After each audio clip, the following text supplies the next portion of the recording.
When my wife of 37 years took her final breath, I expected my only son to be there. Instead, he was at a birthday party, his wife's 30th, complete with champagne and laughter while I sat alone with the funeral director. 24 hours later, Marcus stood in my kitchen asking for his inheritance advance with the same casual tone he'd used to request sugar. He had no idea I'd already made a call that morning, one that would teach him the true cost of choosing celebration over family. Some lessons, I realized, can only be learned the hard way. Before we continue, please subscribe to stay updated on our latest stories and feel free to share your thoughts in the comments. The morning sun filtered through Margaret's lace curtains, the ones she'd spent 3 weekends hand-washing and pressing until they hung just right. I sat at our kitchen table, the same oak table where Marcus had done his homework for 12 years, where Margaret had taught him to tie his shoes, where we'd celebrated every birthday and Christmas morning.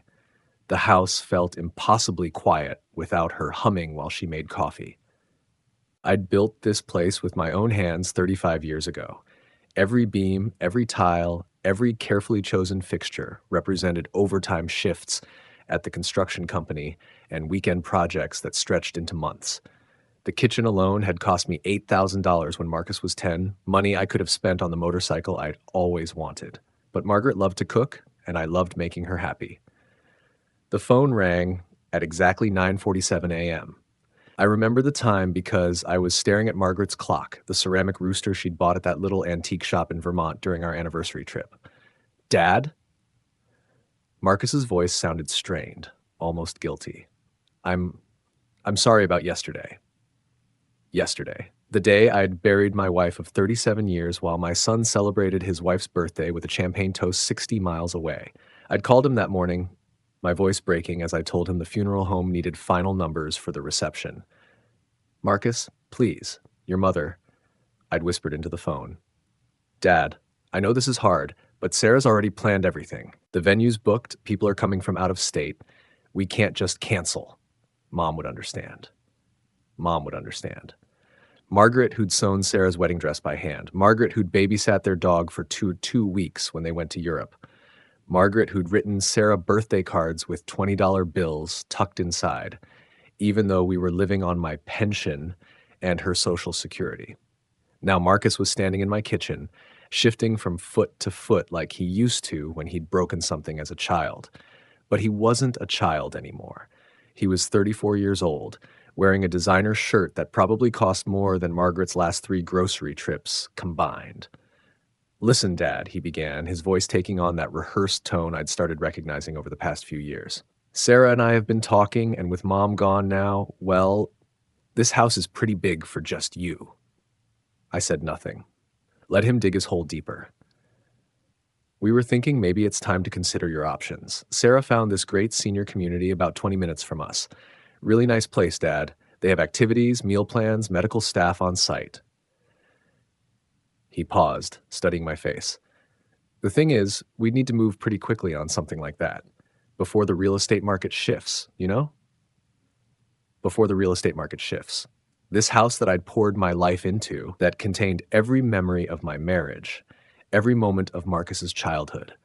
The house where Margaret had taken her last breath, where she'd asked me to promise I'd stay as long as I could manage. We could handle all the paperwork for you," Marcus continued, his confidence growing as he mistook my silence for consideration. "Get the house appraised, find a buyer, help you move, take all that stress off your shoulders." There it was, the real reason for this visit, not grief over his mother's death, not concern for his widowed father. The house, my house, the house that would be worth at least $400,000 in today's market. I looked at my son, really looked at him. When had his eyes become so calculating? When had his mother's funeral become less important than a birthday party? When had I become just an obstacle between him and what he wanted? "That's very thoughtful of you, Marcus," I said quietly, my voice steady despite the storm building inside my chest. He smiled then, the same smile he'd given me when he was 8 and thought he'd successfully hidden a broken lamp. "Great, Dad. I knew you'd see the sense in it. Sarah's already contacted a few places, and there's this one facility." I held up my hand. "Let me think about it, son. This is a big decision." Of course, of course. Take your time. Well, not too much time, but he laughed nervously. You understand. Oh, I understood perfectly. As Marcus left that morning, promising to call later, I sat in Margaret's chair and finally understood what I was really grieving. Not just my wife, but the son I thought I'd raised. 3 days later, Marcus returned with Sarah in tow. She carried a leather portfolio and wore the kind of smile real estate agents perfect. All teeth, no warmth. I'd been expecting this visit ever since our last conversation, but seeing them together, so prepared, so coordinated, still felt like a punch to the gut. Dad, we brought some information about Sunset Manor, Sarah announced, spreading glossy brochures across my coffee table like she was dealing cards. The activities coordinator says they have a wonderful woodworking shop. You'd love it. Woodworking shop. I'd built furniture in my garage for 40 years. I'd made Marcus's crib, his first bookshelf, the dining room set Margaret had treasured.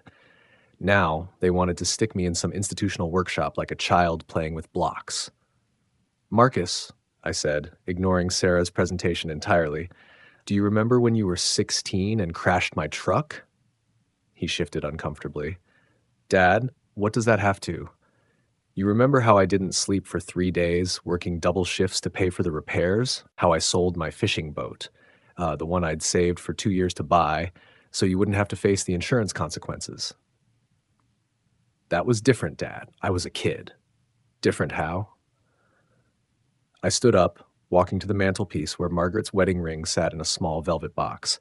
Or when you needed money for college and I took out a second mortgage on this house. $43,000, Marcus. I was 51 years old, starting over with house payments, when most men my age were planning retirement. Sarah's smile faltered slightly. Marcus looked at the floor. And when you got married, I continued, my voice gaining strength, who paid for that reception? The one at the country club that cost more than I made in 6 months? Who worked overtime for an entire year so you could have the wedding Sarah dreamed of? We appreciated that, Mr. Hartwell, Sarah said, her voice taking on a patronizing tone that made my blood boil. But that's exactly why we think you need to start thinking about your future. You've spent your whole life giving everything to everyone else. Now it's time to be practical. Practical. I turned to face them both. And for the first time in years, I felt completely clear about something. You want to know what's practical, Sarah? What's practical is a son showing up to his mother's funeral instead of a birthday party. What's practical is grieving with your father instead of calculating real estate values 3 days after the burial. Marcus's face reddened. That's not fair, Dad. Sarah's birthday only comes once a year. We'd already made commitments, spent money. And your mother only dies once too. The words exploded out of me with a force that surprised us all. She died once, Marcus. Once, and you chose champagne and cake over saying goodbye to the woman who gave you life. The silence stretched between us like a chasm. Sarah's portfolio lay forgotten on the coffee table, its cheerful photos of senior activities suddenly obscene in their forced happiness. You don't understand, Marcus said finally, his voice taking on the whining quality I remembered from his teenage years. Sarah had been planning this for months. Her family came from California, or we couldn't just... Your family was here, I said quietly. Your family was burying your mother and wondering where you were. Sarah stood up abruptly, gathering her papers with sharp, angry movements. Marcus, I think we should go. Your father obviously needs more time to process his grief. Process his grief. As if grief were something you could file away in a folder and schedule for convenient times. No, I said, and something in my voice made them both freeze. You came here for a reason. Let's finish this conversation. You want the house. You've been wanting it for years, haven't you? Every time you visit, I see you calculating square footage, examining the crown molding, discussing property values when you think I can't hear. Marcus opened his mouth to protest, but I held up my hand. I built this house with my own hands, son. Every nail, every board, every coat of paint. I built it for your mother, for you, for the family I thought we were. But families don't abandon each other. Families don't calculate inheritance while the body's still warm. Sarah's face had gone pale. Mr. Hartwell, we're just trying to help. Help? I laughed, but there was no humor in it. You want to help? Here's how you can help. You can leave my house. You can stop pretending this is about my welfare. And you can stop insulting my intelligence by acting like I don't know exactly what this is about. Marcus finally found his voice. Dad, you're being unreasonable. We're your family. We care about you. Family. I repeated the word slowly, letting it hang in the air between us. Yes, Marcus. Now I understand exactly what family means to you. I walked to the front door and opened it. The afternoon air felt crisp against my face, clean and honest in a way this conversation wasn't. I think you should leave now, I said calmly. Both of you. I need to think about what family really means.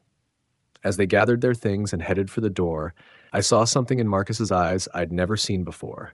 Not embarrassment or shame, but cold anger. The kind of anger people feel when their plans are disrupted, not when their hearts are broken. That's when I knew for certain I hadn't lost a son in this tragedy. I'd simply discovered I'd never really had one. That night, I sat in Margaret's chair until 3 in the morning, staring at the photo albums scattered across the coffee table. 40 years of family memories, and I was searching for clues I'd missed. When had Marcus's hugs become perfunctory? When had his visits started including casual questions about my plans for the future? The answer came to me around dawn. It had been gradual, so subtle I'd mistaken calculation for maturity. The son who'd once cried when I worked late had become a man who saw my grief as an opportunity. I made coffee in Margaret's favorite mug, the one with the chipped handle she'd refused to throw away, and did something I hadn't done since my Army days. I made a plan. First, I called my lawyer, Jim Morrison. We'd known each other for 23 years, ever since he'd handled the paperwork when I bought my construction business. Jim had been at Margaret's funeral, unlike my son. Edward, Jim's voice was gentle when I explained the situation. I'm sorry, but I can't say I'm surprised. I've seen this before, unfortunately. Grief makes people opportunistic. What are my options, Jim? Well, legally, the house is yours to do as you please. Have you considered what you actually want? Not what Marcus wants, but what would make you happy. What would make me happy? The question caught me off guard. For so long, my happiness had been tied to Margaret's, then to Marcus's success, then to being the father and husband I thought they needed. When was the last time I'd considered what I actually wanted? I want justice, I said finally. I want him to understand what he's thrown away. Jim was quiet for a moment. That's not exactly a legal strategy, Edward, but there might be ways to protect yourself and send a message at the same time. After hanging up with Jim, I called my brother Tom in Arizona. Tom had always been the skeptical one in the family, the one who'd questioned Marcus's motives during his expensive wedding, who'd raised an eyebrow when Marcus bought his third luxury car while still struggling with student loans. Ed, Tom said after I'd explained everything, I hate to say it, but I saw this coming years ago. Remember when Marcus asked you to co-sign that boat loan when he was 28? A $20,000 boat, Ed. Who needs that when they're supposedly broke? $20,000. I'd forgotten about that boat. Marcus had sold it 2 years later, claimed he needed the money for investments. I'd never seen a penny of that loan repayment. What would you do, Tom? I'd make him earn what he thinks he deserves, and I'd make sure he understands exactly what he lost when he chose a birthday party over his mother's funeral. By noon, I had the beginnings of a plan. It wasn't about revenge exactly. It was about education. Marcus had spent his adult life learning that Dad would always be there to fix things, to pay for things, to sacrifice for things. It was time for a different kind of lesson. I started with research. I called the senior center Marcus had mentioned, Sunset Manor. The monthly fee was $4,000. $4,000 a month to live in a shared room with institutional meals and supervised activities. I'd be broke within 2 years. And then what? Medicaid? Government assistance? The irony wasn't lost on me. Marcus wanted me to spend my life savings on warehousing myself so he could inherit a house with no mortgage. Next, I called a real estate appraiser. Professional curiosity, I told him. The number he gave me made my hands shake. $460,000. Marcus wasn't just asking me to give up my home. He was asking me to hand over nearly $500,000 so he could have it sooner rather than later. That afternoon, I made the most important call of all, to Margaret's sister, Helen, in Oregon. Helen had never liked Sarah, had always been honest about Marcus's selfish streak, and had been Margaret's closest confidant. Eddie, Helen said, using the nickname only she and Margaret were allowed to use. Margaret worried about this. She never said it directly, but she used to tell me she hoped Marcus would find his heart before something happened to you both. She saw the way he looked at your house, how he talked about your finances like they were his business. Margaret had known. Somehow that made everything clearer. Helen, I said, how would you feel about having some company for a while? I might need a place to think, away from all this. You're always welcome here, Eddie. Stay as long as you need. By evening, I had the framework of my plan. Marcus thought he was playing chess with someone who didn't understand the game. He was about to learn that his old man had been watching, learning, and preparing for this moment longer than he realized. The next morning, I would make a call that would change everything. But first, I had one more conversation to have with Margaret. I went to her grave that night, carrying the ceramic rooster clock she'd loved, and told her everything I was going to do. I think she would have approved. The call I made that next morning was to Pacific Northwest Bank, where I'd done business for 32 years. I asked to speak with Amanda Rodriguez, the branch manager who'd helped me refinance the house when Marcus needed college money. Mr. Hartwell. Amanda's voice was warm but professional. I was so sorry to hear about Margaret. She was such a lovely woman. Thank you, Amanda. I'm calling about some financial arrangements I need to make. I'd like to establish a trust, and I need it done quickly and quietly. Within 2 hours, I was sitting in Amanda's office with Jim Morrison, signing papers that would change everything. The Edward Hartwell Family Trust was now the legal owner of my house, my savings, and my pension benefits. As the sole trustee, I maintained complete control during my lifetime, but the terms I dictated would take effect immediately upon any attempt to manipulate me into selling. This is bulletproof, Jim assured me as we finished the paperwork. Even if someone convinced you to sign something under duress or claimed you were mentally incompetent, the trust protections would kick in automatically.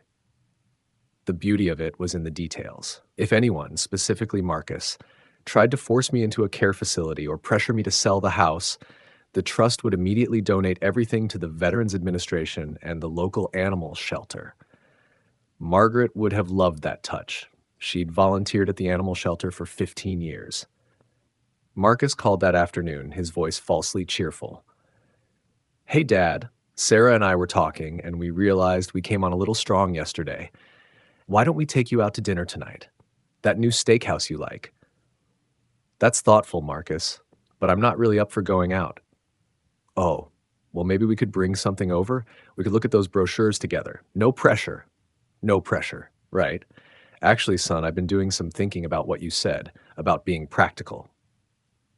The change in his voice was immediate, like a hunter who just spotted prey.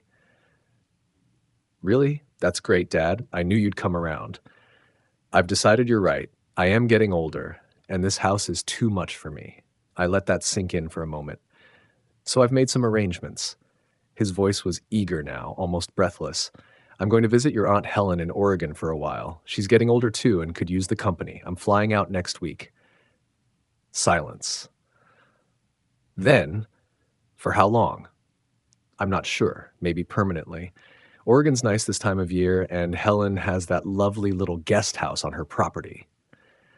More silence. I could practically hear the gears turning in his head. What about the house, Dad? There it was. Not, what about your health, or what about your happiness?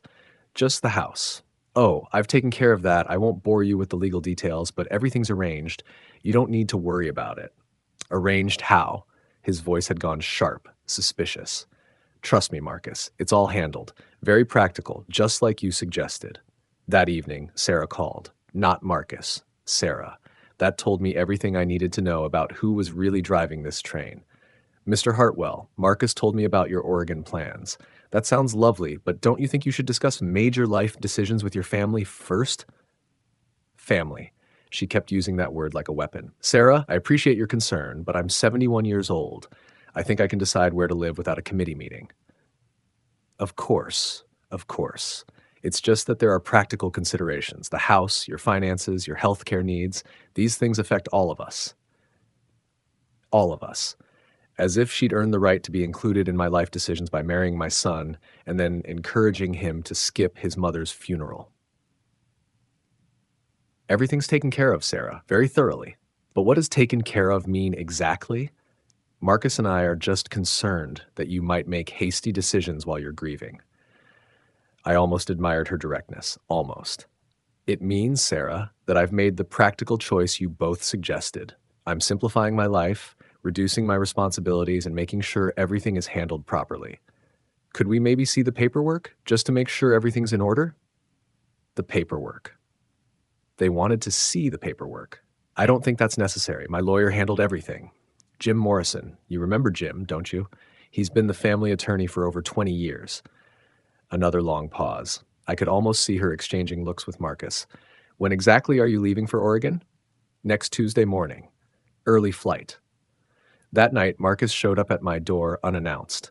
No Sarah this time, just him, looking more agitated than I'd seen him since his teenage years. Dad, we need to talk. This Oregon thing, it's crazy. You can't just run away from your problems. What problems, Marcus? Your grief, your age, your isolation. Moving across the country isn't going to solve anything. I looked at my son, really looked at him. When had his jaw gotten so tight? When had his eyes become so calculating? You're right, I said finally.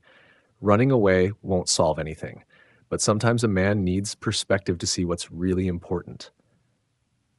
And what's that supposed to mean? It means, son, that some lessons can only be learned the hard way. I should have learned that a long time ago. As he drove away that night, tires squealing slightly on the asphalt, I realized that for the first time in weeks, I felt something other than grief. I felt powerful. The game had begun, and Marcus had no idea he was already losing. Marcus didn't wait until morning. At 6:47 a.m., my phone rang with a call that would have woken Margaret if she'd still been there to wake. Dad, I've been thinking all night. This Oregon move, it's not like you. Sarah thinks maybe you should talk to someone. A counselor, maybe a doctor. Grief can affect judgment, and we're worried you're not thinking clearly. Not thinking clearly. The classic move, question the mental competence of anyone who doesn't give you what you want. I'm thinking more clearly than I have in years, Marcus. Look, I talked to Sarah's cousin Derek. He's a lawyer in family law, and he says there are ways to help family members who might be making impulsive decisions during emotional trauma. Derek, Sarah's cousin. They'd already consulted a lawyer about having me declared incompetent. The speed of it was breathtaking.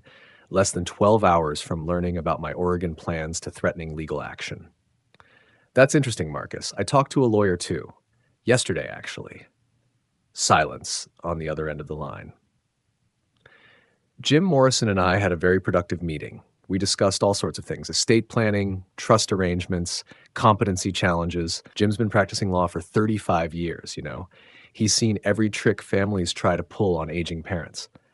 Dad, nobody's trying to pull anything. We're just concerned.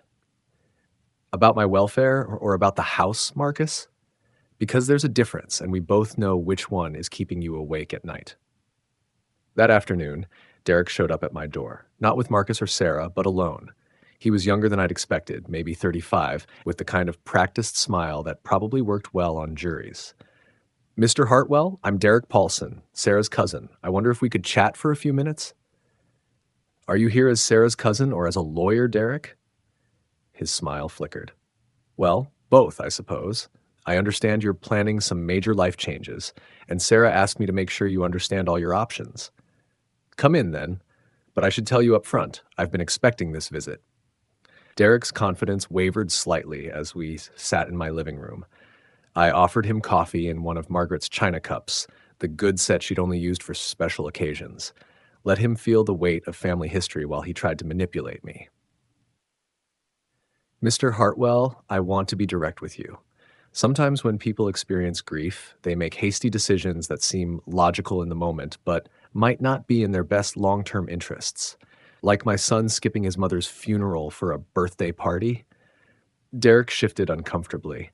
I'm sure that was a difficult situation for everyone involved, but right now I'm concerned about your decision to move to Oregon and your arrangements regarding your estate. What arrangements are those, Derek? Well, that's part of what I'm trying to understand. Sarah mentioned you've made some legal changes recently, but you haven't shared the details with your family. That's concerning from a transparency standpoint. Transparency. As if I owed them a detailed accounting of my financial decisions. Derek, let me ask you something. In your professional opinion, does a 71-year-old man have the legal right to decide where he lives and how he manages his assets? Of course, assuming he's mentally competent to make those decisions. And what evidence would suggest I'm not competent? Derek was quiet for a moment, clearly realizing he'd walked into a trap. Mr. Hartwell, I'm not suggesting you're incompetent. I'm just saying that major life decisions should be made with family input, especially when they affect other people.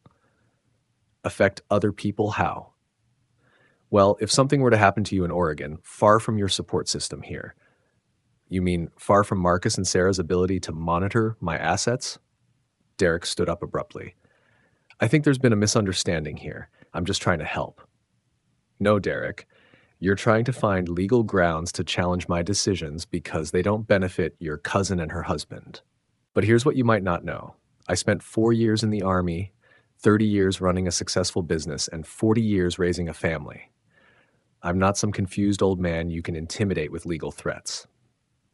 After Derek left, I called Jim Morrison. They're moving faster than I expected, I told him about Derek's visit. That's actually good news, Edward. It shows they're desperate, and desperate people make mistakes. The fact that they sent a lawyer instead of coming themselves proves this was never about your welfare. What's our next move?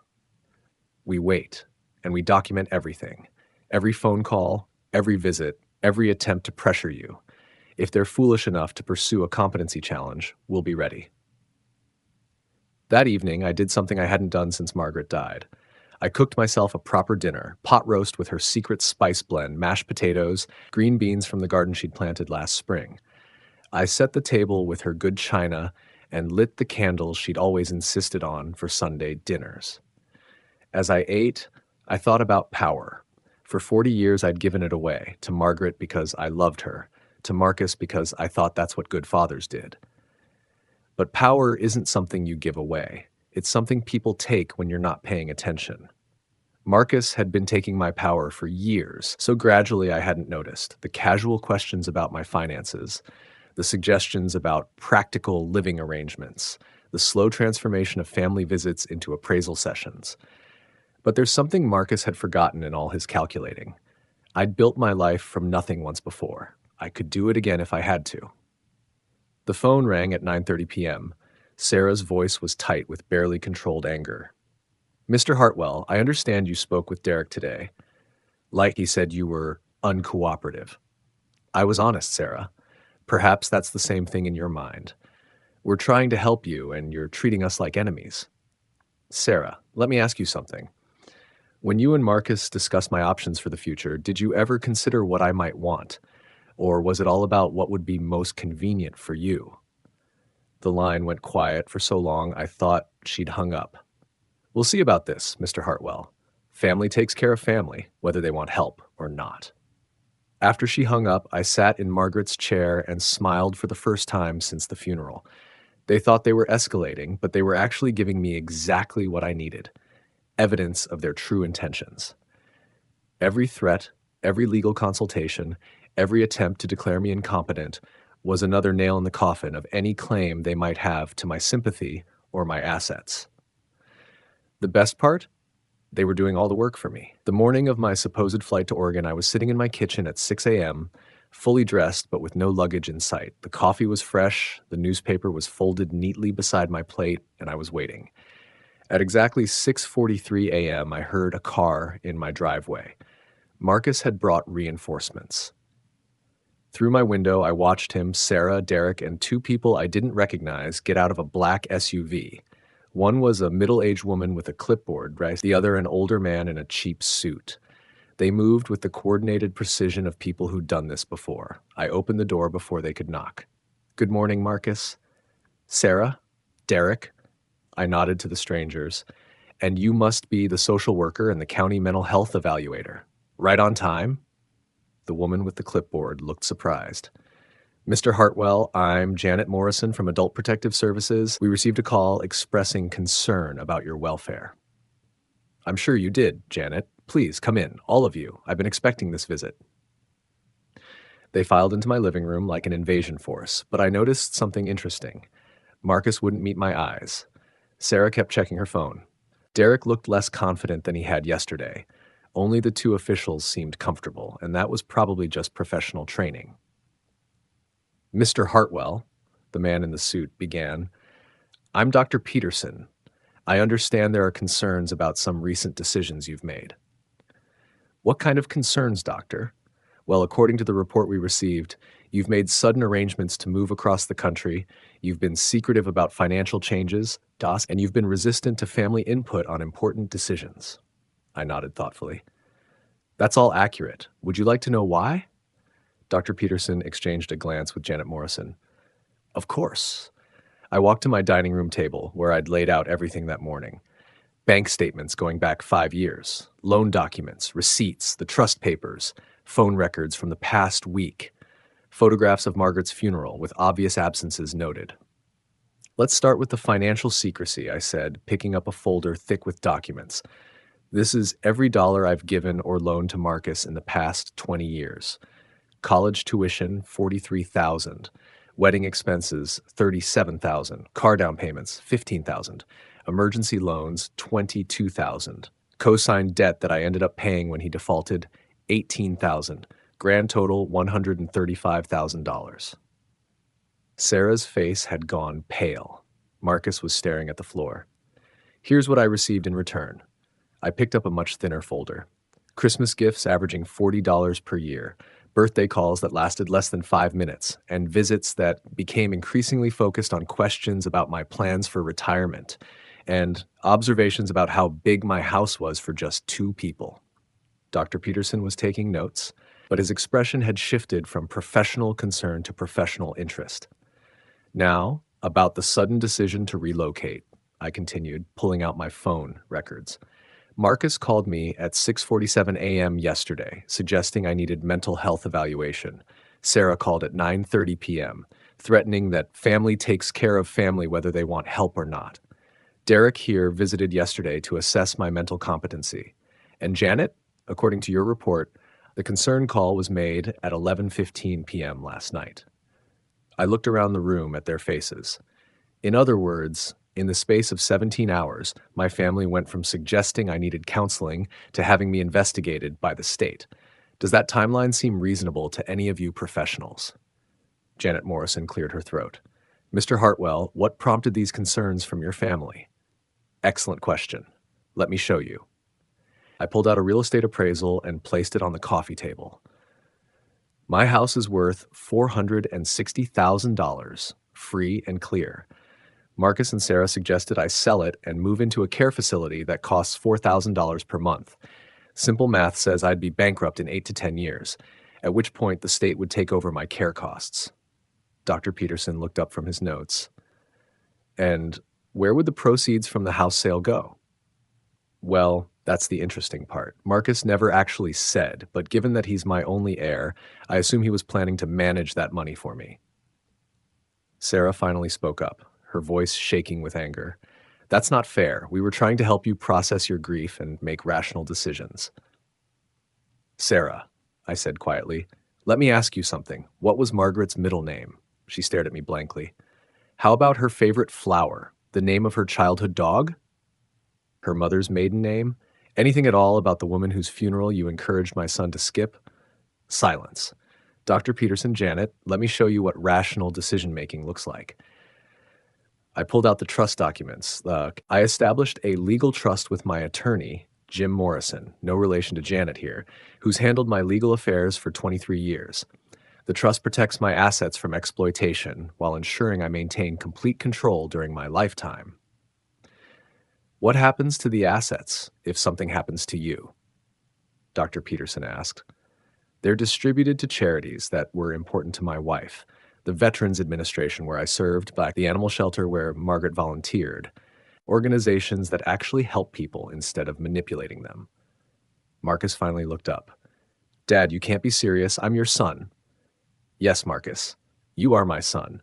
You're also the man who chose a birthday party over his mother's funeral. You're the man who saw his father's grief as a real estate opportunity. You're the man who tried to have me declared mentally incompetent when I wouldn't give you what you wanted fast enough. I turned to the officials. Dr. Peterson, Janet, I'd like you to evaluate my mental state based on evidence, not accusations. I've been a homeowner for 35 years, a business owner for 30 years, and a taxpayer my entire adult life. I've made one independent decision that my son doesn't like, and within 24 hours, I'm being investigated by the state. Dr. Peterson closed his notebook. Mr. Hartwell, based on this conversation and the documentation you've provided, I see no evidence of cognitive impairment or inability to make informed decisions. Your planning appears thorough and legally sound. Janet Morrison nodded in agreement. The concerns raised don't match what I'm observing. You seem to have made careful, well-reasoned choices about your living situation and finances. Marcus stood up abruptly. This is insane. Dad, I'm your family. I'm all you have left. No, Marcus, I said, and my voice was steady and calm. Margaret was my family. You're just someone who shares my DNA and my disappointment. Derek tried one last time. Mr. Hartwell, surely we can work something out. Family disputes don't have to end this way. Derek, this isn't a dispute. This is a revelation. For 40 years, I thought I was raising a son. What I actually did was enable a predator. As they prepared to leave, Sarah turned back one final time. You'll regret this. When you're old and alone and need help, don't come crying to us. Sarah, I said, I'm already old, and thanks to your actions, I already know exactly how alone I've been. The difference is, now I'm alone by choice, not by betrayal. After they left, Dr. Peterson lingered for a moment. Mr. Hartwell, I've been doing this for 15 years. What you experience today, adult children trying to expedite their inheritance, it's more common than you might think. You handled it remarkably well. Thank you, Doctor. I had good teachers. The Army taught me about strategy, business taught me about human nature, and my son taught me about betrayal. That evening, I called Helen in Oregon. Helen, I won't be coming after all. I've decided to stay home. What changed your mind, Eddie?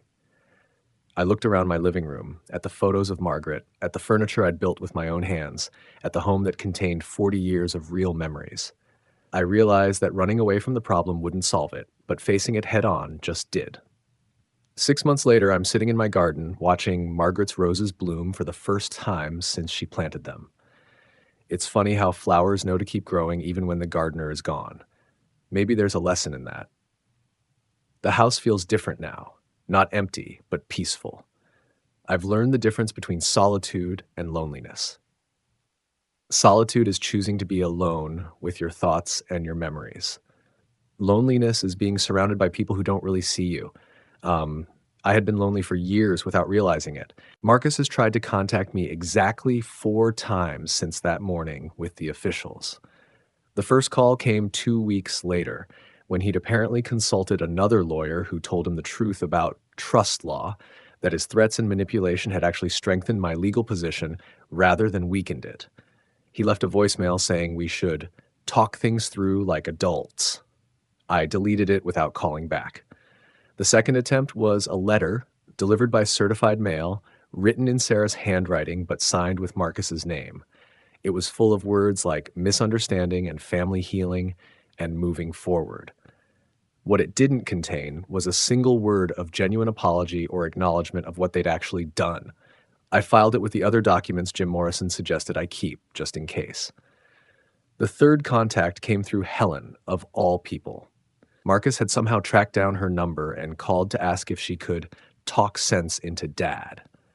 Helen, bless her heart, listened to his entire speech about family loyalty and then told him exactly what she thought of a man who'd skip his mother's funeral for cake and champagne. She said he hung up on her mid-sentence. The fourth attempt was the most telling. 3 months ago, I received a Christmas card, one of those generic ones with a photo of Marcus, Sarah, Life, and their dog in matching sweaters. Inside, Sarah had written, "Thinking of you during the holidays. Love, Marcus and Sarah." No apology, no acknowledgement, just a bland pleasantry as if nothing had happened. as if trying to steal my home and have me declared mentally incompetent was just some minor family spat that time would heal. I used it as a bookmark in the novel I was reading. It seemed appropriate, a meaningless gesture marking my place in a story that was actually worth my time. People ask me if I miss him. It's a complicated question. Do I miss the son I thought I had? Of course. Do I miss the son who actually existed?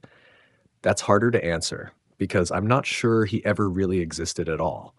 Maybe what I'm grieving isn't his absence from my life, but the gradual realization of how absent he'd been all along. The truth is, I'm happier now than I've been in years. Not because I enjoy conflict or take pleasure in cutting people out of my life, but because I finally understand the difference between family and relatives. Family are the people who show up when showing up is hard. Relatives are just people who happen to share your genetic material. Margaret was family. Tom, my brother in Arizona, is family. He calls every Sunday just to check in, never asking for anything. Helen is family, even though she's technically just my sister-in-law. Jim Morrison, my lawyer, has become family over the years, handling not just my legal affairs, but checking on me after Margaret died, making sure I was eating properly, offering to drive me to appointments. Marcus, Marcus is a relative. That's all he's ever been, I think. I just loved him too much to see it clearly. I've made new routines, new traditions. Sunday dinners are no longer about hoping Marcus might call or visit. Instead, I cook Margaret's recipes and eat by candlelight, sometimes with music playing, sometimes in comfortable silence. I volunteer at the animal shelter where Margaret used to work.